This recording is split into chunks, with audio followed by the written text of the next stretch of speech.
Mais la grève est conduite parce que vous avez vu, l'Assemblée générale n'est pas satisfaite de tout ce qui a été fait comme promesse ou note de service, note d'information que la direction générale de Petrosi a sorti depuis que nous sommes entrés en grève.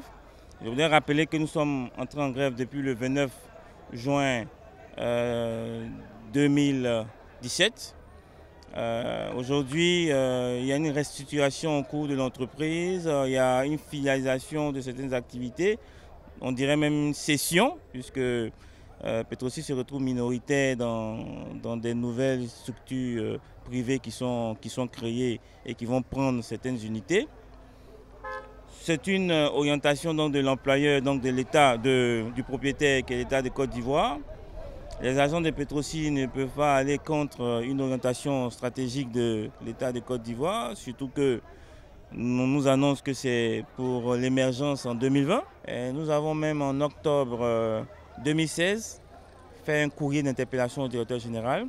Et ce courrier stipulait de manière claire donc, ce que nous reprochons donc, au management, le management financier comme le management humain. Et aujourd'hui, nous réaffirmons cela.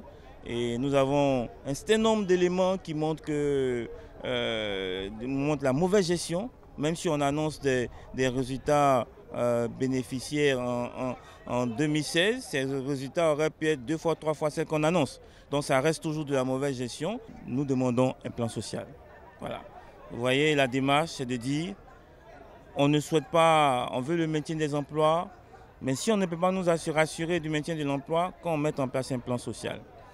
De telle sorte que les agents qui ne pourront pas être redéployés ou qui sont proches de la retraite, pour même dans le cas de redéploiement, on puisse avoir donc un plan de sauvegarde de l'emploi qui soit là, sur lequel tout le monde pourra être véritablement, pourra s'accorder. Je dois dire que je comprends les revendications, puisqu'il s'agit en réalité d'inquiétude devant le changement. Pourquoi ?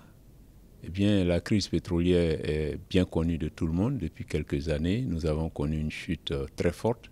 Petrosi n'a pas été épargné, mais le gouvernement et le conseil de Petrosi ont fait des études stratégiques, des audits, et depuis quelques années, déjà, bien avant ma prise de fonction, il avait été décidé de restructurer, de développer l'activité de Petrosi dans le core business de l'exploration-production, et par contre, de privatiser en partie et de faire des joint ventures dans d'autres activités, telles que la vente de carburant dans les stations-service. Je l'ai dit et je le répète, et le gouvernement, et le conseil, et le comité de direction n'envisagent aucun licenciement. Il s'agit, comme je l'ai dit, de transférer les collaborateurs qui sont dans des postes qui seront retenus dans les activités à transférer, et ensuite, pour ceux qui ne seront pas affectés par ce transfert, ces filialisations, eh bien, ils restent au sein de Petrosi. Pour les uns, ils seront redéployés. Il y aura même des compléments de formation. Et maintenant, s'il y a certaines personnes qui sont un peu âgées et qui ont des difficultés pour être formées, nous avons également prévu un traitement. Donc, en aucun cas, nous n'avons prévu de licenciement. Bien, aujourd'hui, je dois dire qu'avec l'aide de notre conseil d'administration, qui nous a soutenus, devant l'exercice passé, l'exercice 2015, qui avait connu un déficit de l'ordre de 39,9 milliards de francs CFA, presque 40 milliards de déficit, nous avons rationalisé et bientôt, dans une dizaine de jours, nous allons arrêter les comptes et les indicateurs nous montrent que nous sommes revenus à l'équilibre.